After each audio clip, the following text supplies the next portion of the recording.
Evening. आज percentage के questions के साथ कुछ और भी क्वेश्चंस हैं जो आगे हम बढ़ते हुए आपको बताते हैं। जैसे पिछले वीडियो में हमने ये बताया कि प्रतिशत जो होता है वो है क्या, प्रतिशत के बारे में हमने बताया। फिर प्रतिशत पे हम क्वेश्चंस को भी सॉल्व कराए। फिर हमने ये बताया अब धीरे धीरे हमारा लेवल जो है वो हाई हो रहा है, जो क्वेश्चंस का लेवल है वो धीरे धीरे हाई होगा। हर प्रकार के क्वेश्चंस को का मेथड हम आपको बताएंगे। मेथड तरीका हमारा क्वेश्चन आपका होगा, तरीका हमारा और क्वेश्चन आपका होगा। हमारे तरीके से आप अपने घर बैठे बहुत सारे क्वेश्चंस को सॉल्व कर सकते हैं, प्रैक्टिस सेट को सॉल्व कर सकते हैं। इस तरीके को यूज करके, इस मेथड का यूज करके आप बड़े ही आसान तरीके से अपने घर बैठे ही तैयारी कर सकते हैं। जैसे ये क्वेश्चन है कि किस संख्या का, जब हमारा सारा कॉन्सेप्ट क्वेश्चन पढ़ने में होता है, अगर हम एक बार क्वेश्चन को अच्छे ढंग से पढ़ लें तो आधा से अधिक प्रॉब्लम जो है हमारा वहीं सॉल्व हो जाता है। जैसे कह रहा है कि किस संख्या का 18% 75 के 12% के बराबर है। जाहिर सी बात है कि वो संख्या पता नहीं है तो हम उसको क्या मान लेंगे, यक्स मान लेंगे। जब हमें वो संख्या नहीं पता है तो हम यक्स मान लेंगे। कह रहा है कि उस संख्या का 18% यानी इसका 18/100 कर लेंगे। प्रतिशत का मतलब ये 100 में आ जाता है, ठीक। वो बराबर है 75 के 12% के। 75 के किसके बराबर है? 12% के। अब देखिए, आप ये जान लीजिए कि भिन्न का यह नियम होता है कि जब हर बराबर के दोनों पक्ष, यानी अगर ये दायां पक्ष और बायां पक्ष दोनों पक्ष में अगर हर बराबर होता है तो वो सीधे सीधे कट जाते हैं। अब जो बचा यक्स गुणे 18 बराबर 75 गुणे 12 बचा। अब हम दोनों को काट लेंगे, 6 से काटेंगे, 6 त्रिक 18 और 6 से काटेंगे 6 दूना 12। फिर हम क्या करेंगे कि 3 इधर बचा।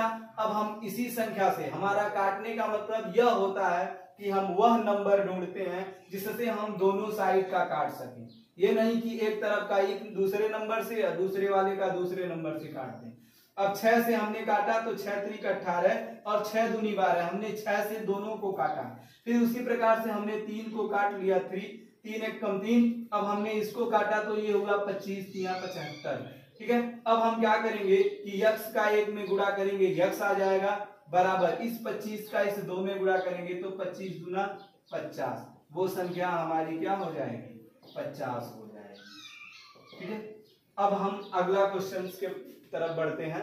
अगला क्वेश्चन आपका ये है कि दो संख्याएं तीसरी संख्या से क्रमशः 20% तथा 50% अधिक हैं, तो पहली संख्या दूसरी संख्या का कितने प्रतिशत है? जाहिर सी बात है, जो कह रहा है क्वेश्चन की दो संख्याएं हैं लेकिन वो जो दोनों संख्याएं हैं वो तीसरी संख्या से हैं।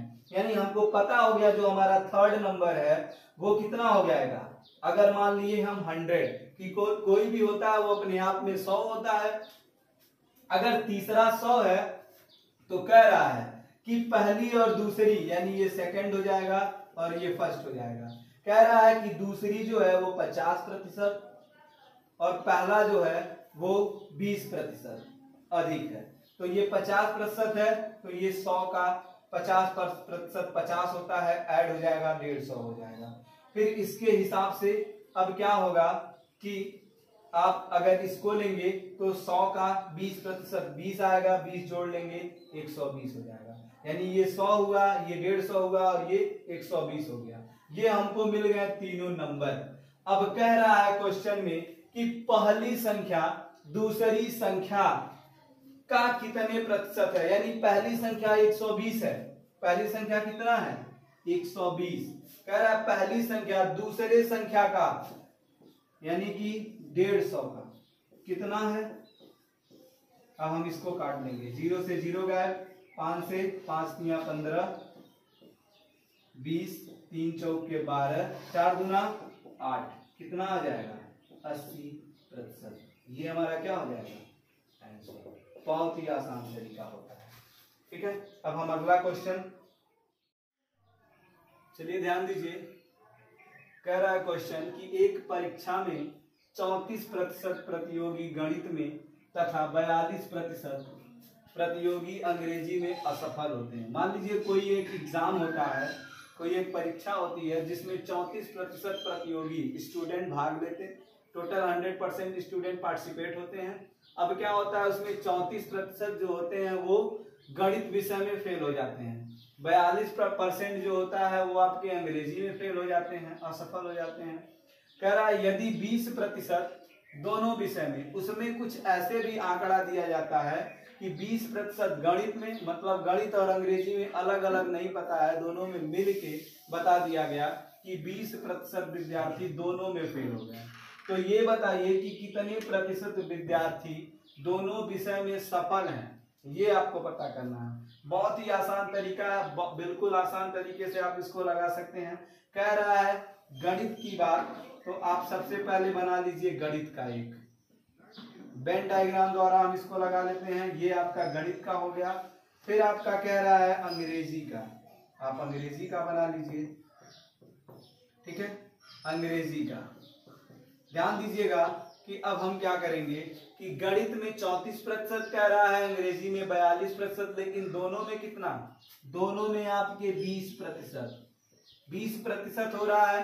तो 34 में 20 गया, कितना बचेगा, ये हो जाएगा 34%। यानी ये टोटल जोड़ेंगे तो गणित में कितना होगा, अगर ये पूरा पार्ट देखिएगा, ये पार्ट पूरा जो है वो अंग्रेजी का है, किसका है, अंग्रेजी का। और ये पार्ट पूरा किसका है, ये पार्ट पूरा आपका गणित का है।